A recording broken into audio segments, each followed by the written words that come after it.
Evimizin son hali. Balkonumuz. Merdiven.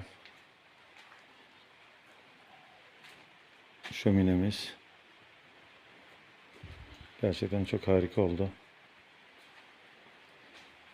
Evet, burası Amerikan mutfağı.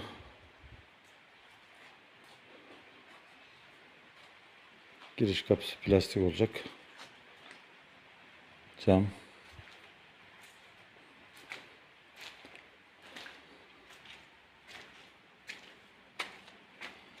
Evet, burası geniş odamız. Çelik kapımızın kasasına oturttuk.